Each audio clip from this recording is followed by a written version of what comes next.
What's up everybody, it's Max Digital here, and in this video I'm going to compare the Samsung Galaxy A32 5G, Samsung Galaxy A42 5G, and Samsung Galaxy A52 5G.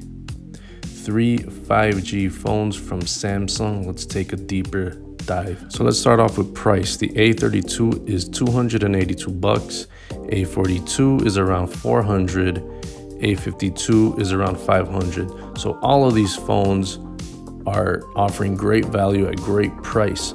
None of these phones are over $500. These aren't even close to flagship prices. So all these phones are pretty much around the same overall size. They're around 6.4 inches tall, around 3 inches wide, and about 0.3234 inches thick.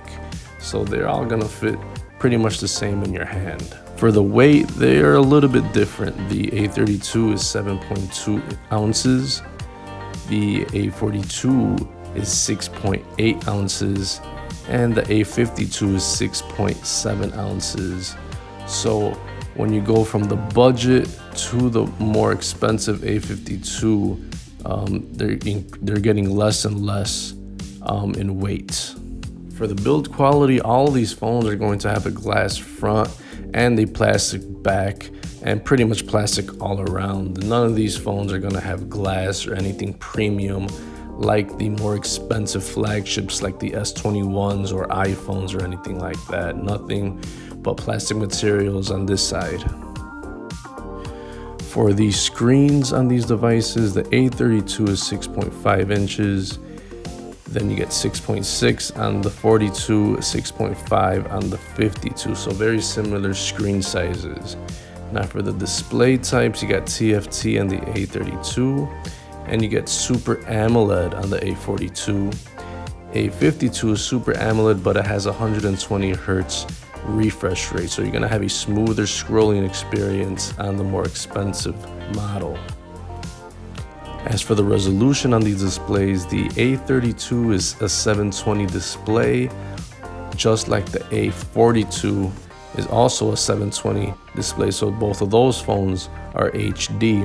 Now the A52 gets a 1080p full HD display, and that's gonna translate to 270 ppi in the A32, 266 on the A42, so those are similar. And you have 407 ppi on the A52. So it's obvious that the A32 and A42, they're gonna have a lower PPI count. Those are definitely a more low-end type of display for the resolution, while you get a reasonable, okay, mid-range PPI display on the A52. Out of these three phones, the only one to have dust and water resistance is the A52, is at IP67, so you can dunk that one for up to 1 meter in water for 30 minutes. For the software, all of these phones are going to be running Android 11, and they're going to be running Samsung One UI. This is the type of thing that makes these devices feel very similar, is the software. You shouldn't really notice any difference between these.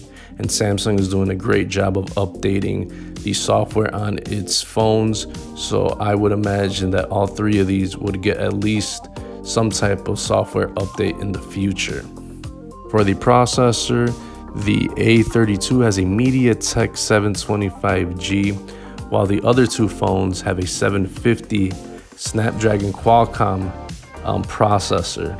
So the low-end phone is getting the MediaTek, which is, not well known. It's a very low-end chip compared to a Snapdragon on the other two devices, but it shouldn't really matter too much for 99% of people doing regular phone uses and app downloads and stuff. It should chew through most of the apps no problem.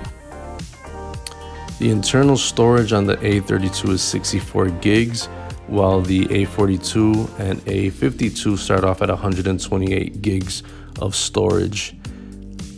All three of these phones do have micro SD card slots, which is great. So basically you can expand the storage on all of these devices, and I'm pretty sure most people will be good with 64 gigs, especially at that price point.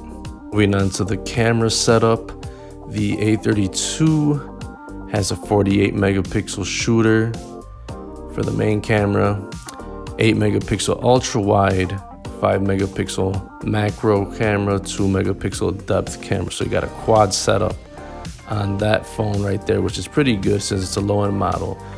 The A42 has a 48 megapixel main camera, 8 megapixel ultra wide, 5 megapixel macro, and 5 megapixel depth camera. So you also get a quadruple camera on the A42, except that the depth camera has a little bit more megapixels than the A32.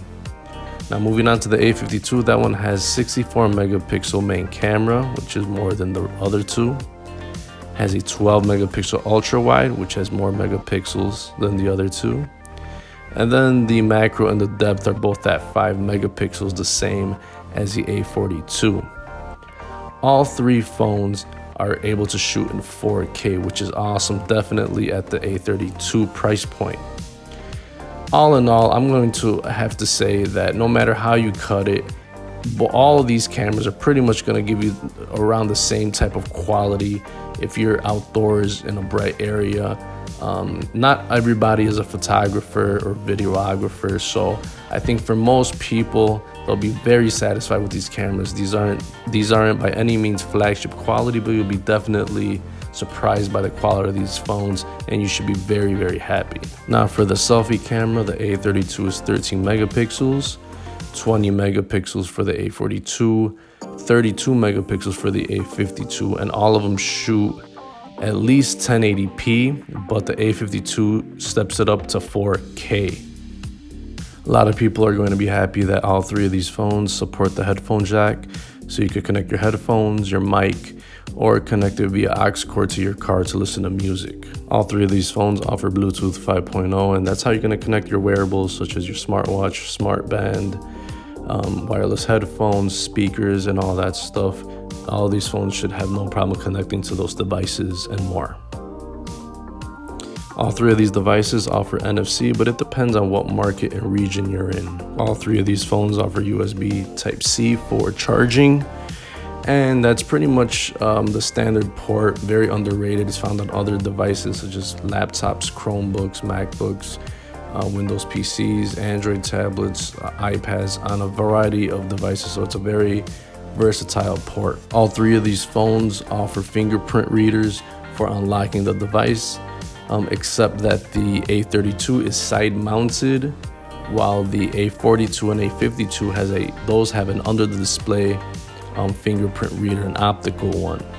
Now when it comes to battery, all of these phones are going to impress you and be very, very good with battery. The A32 and A42 both have a 5,000 milliamp battery, while the A52 has a 4,500 milliamp battery. It's safe to say that all these phones will get you, if not the whole day, most of the day. And if you do manage to need a charge, all three of these devices offer fast charging. You get 15-watt fast charging on the A32 and A42, while you get 25-watt charging, fast charging on the A52, which will give you 50% charge in 30 minutes.